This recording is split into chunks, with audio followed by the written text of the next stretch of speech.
veramente grazie per essere qui e grazie per aver organizzato l'Agorà. Le notizie che posso portare da Roma e dall'esperienza di quest'anno in Parlamento. C'è una prima cosa gravissima: il Parlamento italiano non fa le leggi, è un Parlamento dove al suo interno non avviene niente. Siamo in pratica da un anno a 0 leggi, non le fa la Camera, non le fa il Senato, non lo fa tutto il Parlamento. E quando le leggi vengono fatte, il 92% delle leggi poi non trova applicazione nella realtà, perché magari ci vuole il decreto attuativo, magari ci vuole il regolamento, magari la legge non è fatta proprio bene e quindi il regolamento attuativo poi deve trovare un escamotaggio per far riuscire a camminare quella legge. Quindi tutto quello che noi abbiamo imparato culturalmente, quello che noi abbiamo imparato dalla televisione, quello che abbiamo imparato studiando dalle scuole elementari fino ad arrivare al liceo, alle scuole tecniche, all'università, non funziona così, è tutta una bugia. Non è solo il PD il problema, o il PDL, ex Forza Italia, NCD, bla bla bla, CCC. Il problema è che è un sistema che non rappresenta più le persone e noi questo sistema lo dobbiamo cambiare, assolutamente. In soli 10 mesi sono successe alcune cose nel paese che non erano mai successe prima. Le larghe intese non erano mai successe prima, mai. Hanno fatto una maggioranza, un blocco granitico unico e quindi hanno eletto Napolitano bis, altra cosa che non era mai successa, ai limiti della Costituzione. E perché l'hanno eletto? E perché hanno fatto le larghe intese? E perché hanno fatto Napolitano bis? E perché hanno fatto Letta Presidente del Consiglio? E perché hanno usato la ghigliottina? Perché?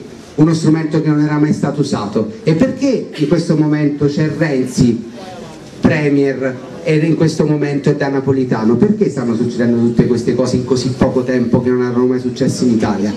Perché c'è un movimento che è fatto da cittadini, che come unico riferimento ha i cittadini, e quindi dentro al Parlamento non ci accontentiamo di un emendamento, di una leggina, noi vogliamo cambiare, o cambiamo o ce ne torniamo tutti quanti a casa.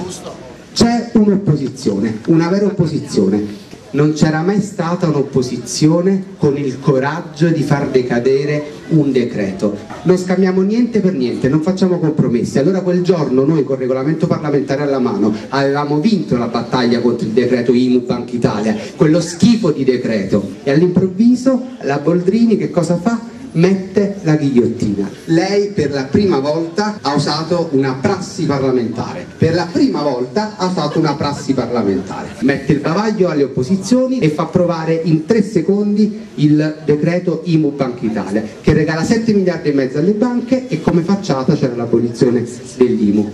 Capito che cosa fanno? È talmente assurdo quello che si dice, quello che si va dicendo, che veramente siamo il mondo all'incontrario. Queste persone dicono una cosa e ne fanno un'altra. Premier? No, no, no. Io Premier senza passare per le elezioni? Impossibile. Io non voglio fare le scarpe a Letta. Letta, stai sicuro? Te lo tweet 200 volte. No, è così. E Speranza, il grande capogruppo del PD, dice elezioni mai, perché con le elezioni è a rischio la democrazia. Quindi il capogruppo del PD pensa che con le elezioni, quindi la gente, la partecipazione che vota, è a rischio la democrazia, perché è a rischio la vostra democrazia. Non cambiate niente voi, siete qua ma non contate nulla, perché i giochi li facciamo noi come vogliamo noi. Questa è la nostra democrazia e non è la vostra democrazia. Il grande capogruppo Speranza del PD che parla di democrazia è lo stesso che aveva presentato un buon emendamento. Uno dei nostri, fuori la commissione bilancio, Vincenzo Caso, registra la conversazione. Tivelli dice: se ci fosse un premio per i lobbisti io dovrei vincere il primo premio, ho fatto l'operazione di lobbying più importante che io abbia mai fatto. E il capogruppo del PD alla Camera alla fine ritira quell'emendamento e si cambia il cumulo nelle pensioni che va a 300-350 mila euro. Quindi stanno sotto i lobbisti ma parlano di democrazia.